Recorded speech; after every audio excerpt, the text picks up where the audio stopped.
জনগণের উপরে তো বিএনপি আস্থা রাখে না। জনগণ তো তাদের বিএনপির পক্ষে আছে বলে তো 220টা আসন এই তো এখন তো প্রতারণা শুরু করে দিল। নো ইটস নট প্রতারণা। ইশতেহার বিষয়টা হলো আপনি বলুন। যদি কান দৌড়ানোর আগেই যদি বলে আমার কান নিয়ে গেল, আমার কান নিয়ে গেল, আমার কান নিয়ে গেল, তো গণভোট হচ্ছে কান।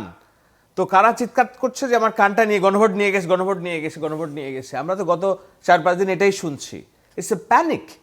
গণভোট কোথাও যায় না। প্যানিকটা কি এমনি এমনি তৈরি হচ্ছে নাকি বিভিন্ন সদস্য বা মন্ত্রীদের বক্তব্য থেকে উৎসারিত? ইটস ভেরি সিম্পল, বাট এটা প্যানিক ক্রিয়েট করা হচ্ছে from the wasted group, from the unholy Nexus, যারা ওই বলে না যে সংবিধান ছুড়ে ফেলে দাও, এটা আমার লাগবে না, ওইটা আমার লাগবে না। হ্যাঁ, মূল যে জুলাই, আমি আগের দিন একটা টকশোতে বললাম, আচ্ছা আপনারা যে এত জুলাই বা সনদ মানেন, এইটা আপনারা দেবতার মানে পবিত্র বাণী মনে করছেন।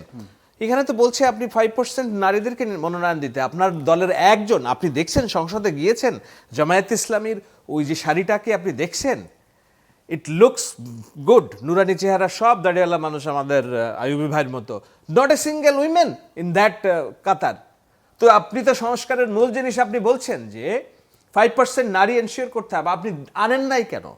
আমরা বলছি সংস্কারের কথা। সংবিধান সংস্কারের জন্য আপনার ওই যে সংশোধনী কমিটি দিয়ে হবে না, কারণ সংশোধনী কমিটি বা সংশোধনী অর্ডিনারি পার্লামেন্টারি প্রসিডিওরে বেসিক স্ট্রাকচারটাকে ক্ষুণ্ণ করে এমন কোনো সংশোধনী আনা যায় না। আর বিএনপি নিজে তার রাষ্ট্র মেরামতের 31 দফা রূপরেখাতে বলেছে সংবিধানকে সংস্কার করা হবে, সংশোধনের কথা কিন্তু বলে নাই। এখন বিএনপি নিজেই যদি একবার তাদের ইশতেহারে বলে সংস্কারের কথা, এখন বলে সংশোধনের কথা, আপনি কি এই ধরনের ডুয়াল রোল। আপনি ম্যাশ পটেটো পছন্দ করেন না আলু ভর্তা পছন্দ করেন? আমি ভাই বাঙালি লোক, আমি আলু ভর্তাই খাই। আচ্ছা, আর আমি আমেরিকায় থেকে আমি ম্যাশ পটেটো পছন্দ করি, কিন্তু জিনিসটা একই। নো কোনোভাবে একই না। নো, ম্যাশ পটেটো মানে হচ্ছে আলু ভর্তা বাংলায়।